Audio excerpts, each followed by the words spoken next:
These types of presentations really sort of give us a depth of awareness that we can't often get. I loved your definition of BPD. Beautiful personalities. Very sweet, lovely. We'd like to give you a little gift. I'll have to scurry on the floor just a bit to find it. Just wait for a moment. In a very undignified way. Can we get this from a Borderline Personalities Foundation? Yeah, Okay. thank you. All right. Can we please give Carissa a huge round of applause, please?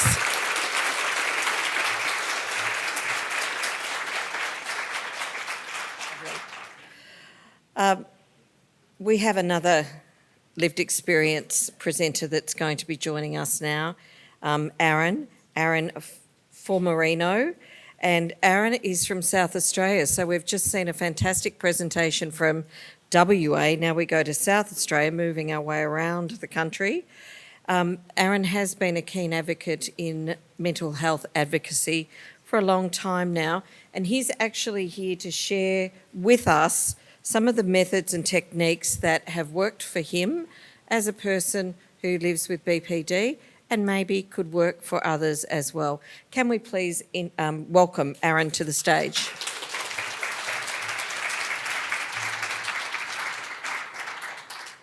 It's a privilege to be here. It's great to see a room full of people, and new people I noticed who weren't in attendance last year in Brisbane. So it's great to see a whole bunch of new faces, which means I will be explaining a bit of my journey on BPD first and what worked and what helped for me. So I was 14 when I'd first heard the term borderline personality disorder.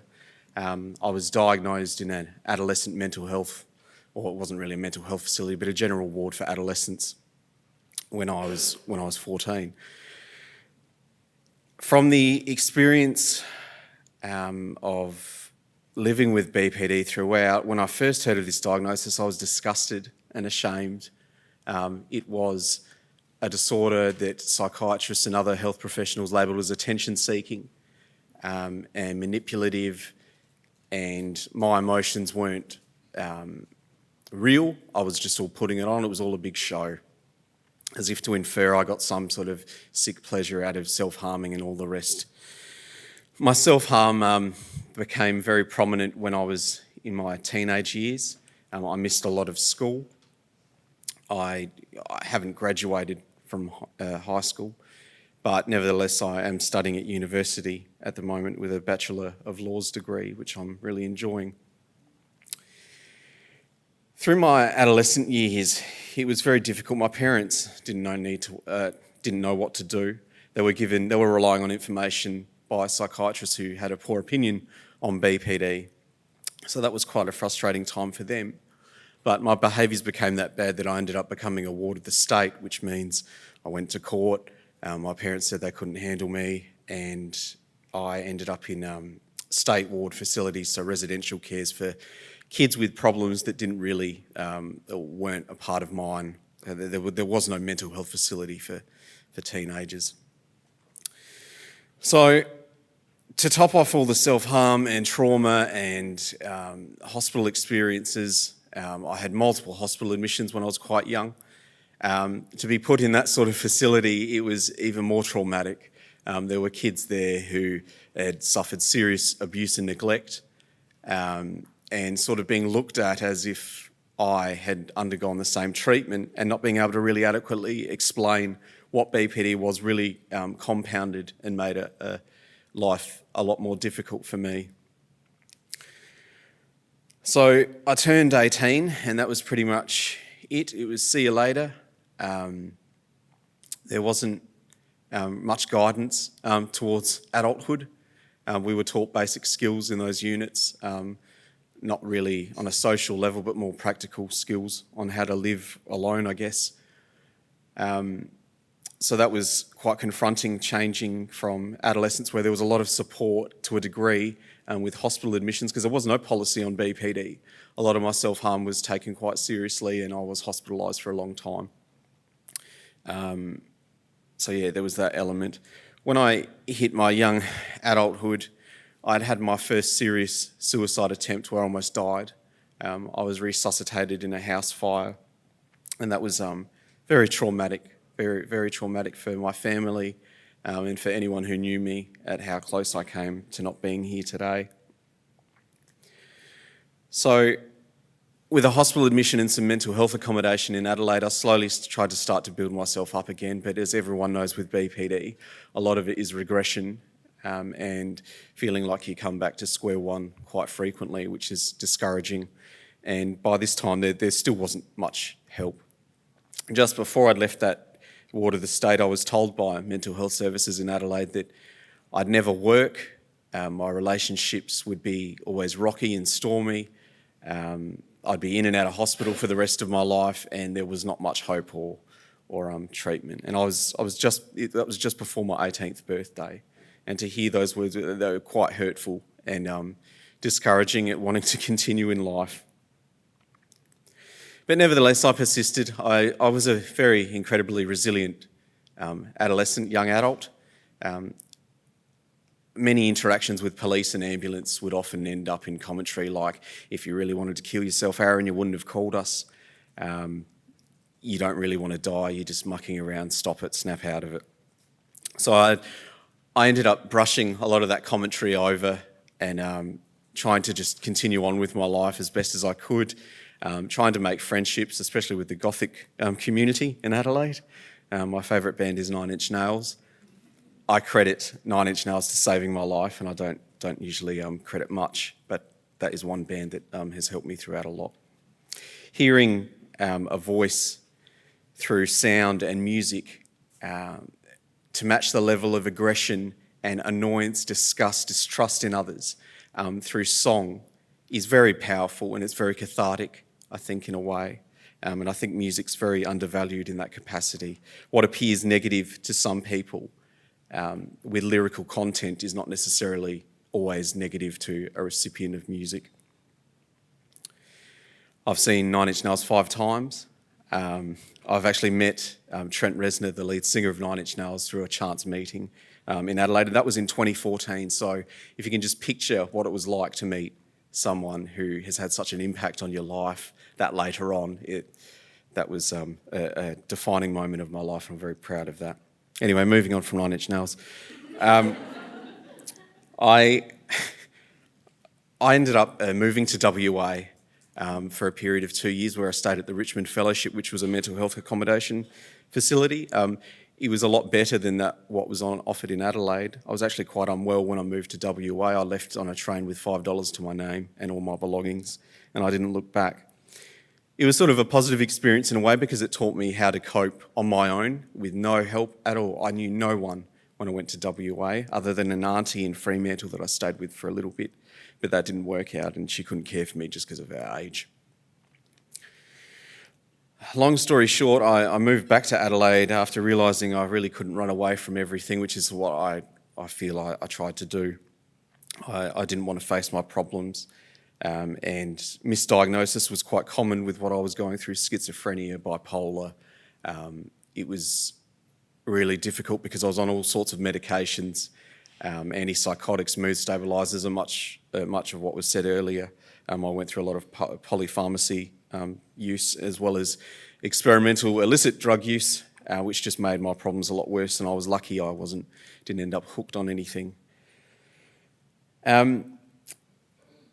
I ended up moving back to Adelaide and renting some accommodation that was a share house type scenario. And what I liked about this is I never felt really alone, but at the same time, if I wanted to be alone, I could be. And I think that's a common theme for people with BPD is we go from wanting to be around others to get the hell away from me, I don't want to know you.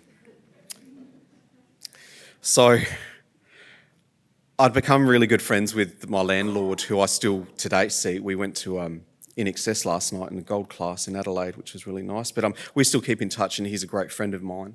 He helped me through a lot of my problems and never judged me for them, despite a lot of police and ambulance turning up at all sorts of hours in the morning to take me to hospital.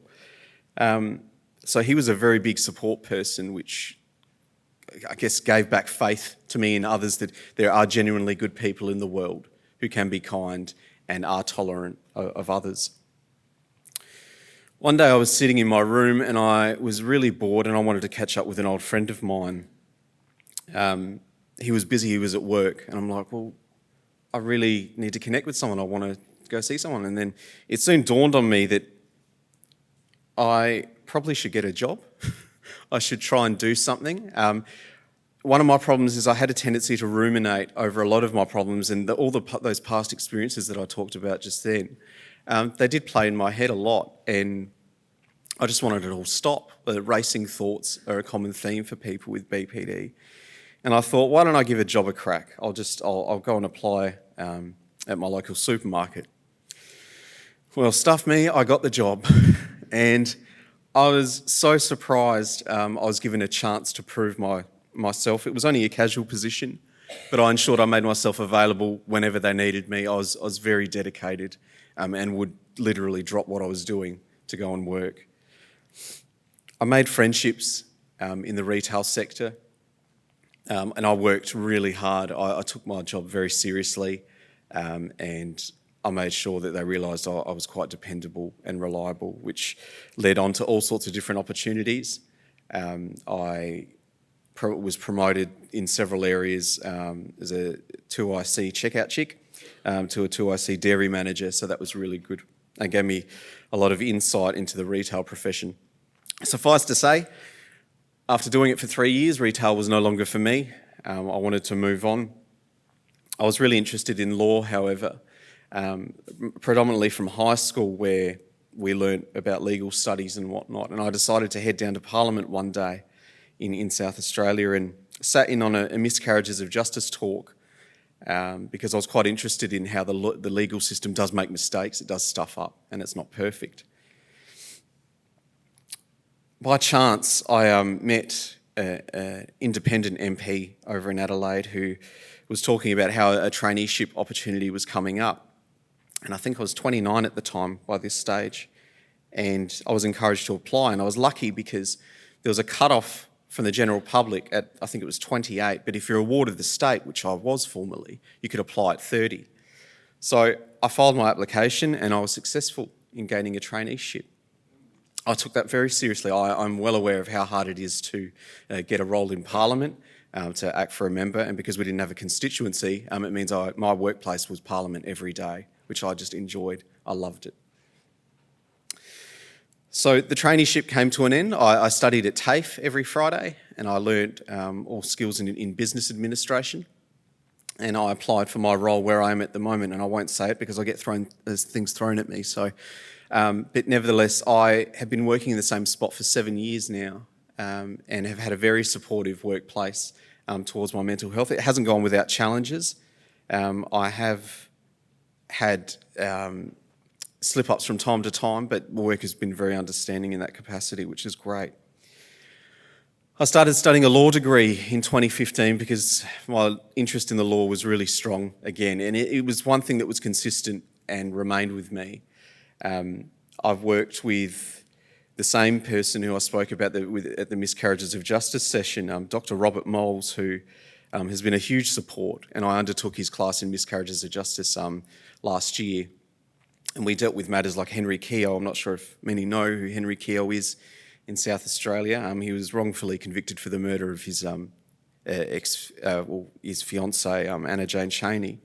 And Dr. Robert Moles was very influential in securing his release because of the problems with his conviction. So I've studied for the last 4 years. I'm exhausted. It's really hard studying law. There are very boring topics, and I have to, I'm being honest, there's just some really dry material. Now, when you're reading 100-page judgments, when you're looking only for, a sentence or two, and you're sifting through a lot, you learn to speed read very quickly.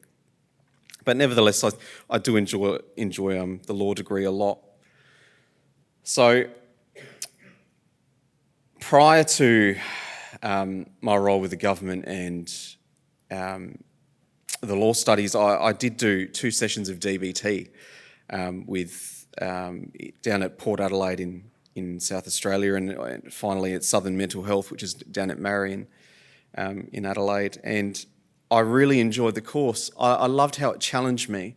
I think growing and ageing had really helped in the sense I was willing to try more things just because I'd experienced so much, and the destruction that I was constantly in self-inner turmoil. It was I'd had enough. I needed a change. I realised if I didn't get treatment or help at that stage, I was going to end up dead or in prison. And I'd just like to acknowledge, while it's difficult for everyone with BPD, there are a lot of men out there who are in prisons, probably from a lack of availability towards treatment or to participate in treatment. And hearing things like there's a 75 to 25 ratio where females are more diagnosed with BPD than men. While that's true, it doesn't really help a male trying to seek treatment. It's quite stigmatising in its own right, and can put men off of wanting to seek treatment. So what I wanted to discuss in a bit more depth was what helped me move along, and what did I do to overcome an emotional rollercoaster, as I like to call it. I'd actually abstained from medication by the time I hit 27.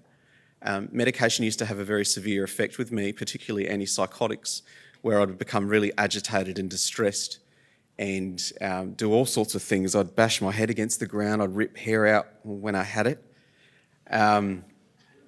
And it was ironic because no one ever pieced together it was the medication that had that effect on me. No one sat back and went, well, we've just given him this medication, why is he acting like this? It was something as simple as that was quite disturbing. And being, not only that, but being threatened with more of the same stuff that was causing a reaction. So anyway, I decided to stop medications in their entirety. I realised by doing so, and I said this to myself when I made the decision to stop medication, was that, okay, I can stop the medication, but my feelings are going to be more intense. There's not going to be a dullness to them anymore. I'm going to have to deal with some pretty intense feelings. And that's what I did. I learned very slowly to pause before I reacted. Reactions are a huge thing with BPD. It's very easy to be reactive, and particularly in scenarios involving emails and SMSs. I'd like to give a quick scenario, something very recently that happened, and I'm talking about in the last week. I was at work, and because I study at university and work full time, my time's often, we have a thing called flexi time at my workplace where we can make hours up and it's like a negative balance. If you don't have enough hours, you go into a negative balance, but you get an opportunity to make them up without anything much coming of it. Because I've been studying for so long, I'm often in the negative balance. So the acceptable level is -5 hours, whereas mine was sitting, I think, at -7. And I got an email from my manager, and he said, Aaron, we need to have a talk about your time. And here I am last week in Wollongong for the Project Air conference that I spoke at as well, going, talk about my time, what are you talking about? I just spoke about this like last week. And then I noticed myself getting really agitated and annoyed. So anyway, I left it and I came back to work. And I emailed my manager and I said, okay, nothing's really changed from what we discussed in the last 2 weeks. I said, once my exams are over, I'll be able to finish this topic. And then I launched into this huge tirade of it not being fair and how can I be questioned on this when I've already spoken about it? Like, what's the point? And then I looked at my email again after I'd hit send and gone, you idiot. Maybe not that strong, but you buffoon. I was annoyed because I'd reacted when I should have actually paused and gone to see him face to face and said, look, and this is what I did after. I sat down with him and I said, look, I apologise for that email. I said it was very reactive. I'm going through a few things at the moment, so I apologise. And it was all fine. I can make up my time. There's no issue. I've got until the 12th of December to do that, which is completely doable. It's fine. There's no issue. But that was just one example of reactivity that I wanted to share, that how easy it is to be reactive in all sorts of scenarios. And emails and SMSs are the worst for that sort of thing. There's no emotion, there's no context. And it can be misinterpreted very easily. So pausing is a huge thing before you react. Also, learning to accept that you're allowed to make mistakes. I always wanted to be perfect when I was younger. I wanted to go through life very easily, and realising that it's okay not to be perfect really helped me. I can strive for my best, that's fine, but if I make a mistake or I regress, I have a tendency to forgive myself a lot easier now than I did in the past, and that's a very huge skill that someone can learn. Undergoing DBT really helped. Learning new skills and new coping mechanisms. I think that's what's easily forgotten with BPD is for all the clinicians in the room, you're dealing with someone who has trouble dealing with their own emotions and the intensity of those emotions. They can't be replicated in textbooks or paraphernalia. It's intense emotional states that a clinician doesn't necessarily experience, and it can be easy to laugh it off as attention-seeking or manipulative when it's nothing of the sort. So DBT really helped me in gauging and understanding what I could do to make myself feel a bit better and a bit more at ease with myself. Laughing is a huge thing. Use humour. It's okay to laugh at yourself. I've made plenty of mistakes in life where I can laugh at, ones that I regret, but I look at everything I've gone through and the coping mechanisms that I had at the time, and they were vastly insufficient. Cutting yourself is, while it's a short-term fix, it was never a long-term solution.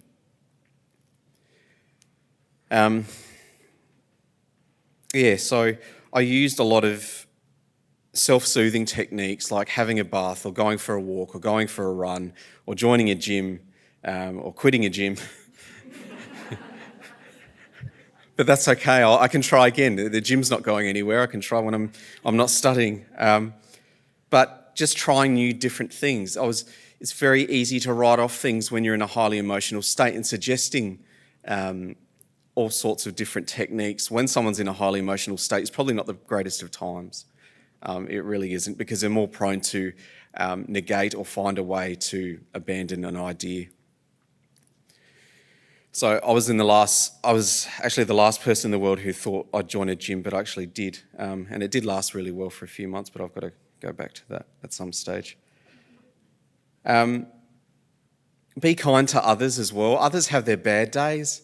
I think that's easy to forget as people with BPD sometimes.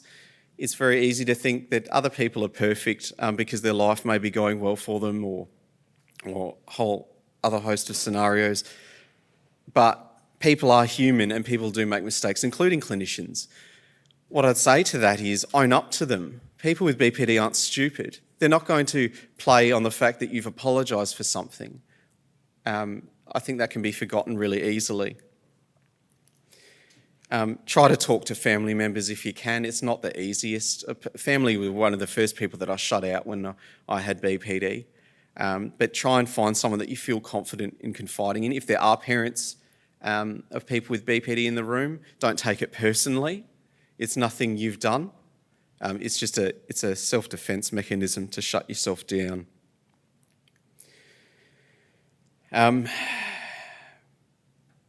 I guess if I had a take-home message today, it would be just try to be patient, always. Try to be kind. What everyone goes through with BPD is frustrating, not just for the people themselves, but their families, their friends, their relationships, the clinicians. It can be very frustrating to try and tackle, but I believe it can be done. Treatments and strategies towards helping someone with BPD have become a lot better than what I saw when I was younger. And we didn't have Facebook groups. We didn't have forums like these where you could discuss things openly. It was very limited, the strategies and tools that they had for people when I grew up with BPD, whereas that's expanded now a lot more. So talking is a very big thing, I think, with BPD, and it can be easy to shut down. But what I'm saying, if you feel a tendency to do that, is to push forward and to keep trying and don't give up. Because with BPD, there's a lot of 2 steps forward, 4 steps back. It does end up going the other way eventually, though. So thank you for listening to me. I really appreciate it. Thank you.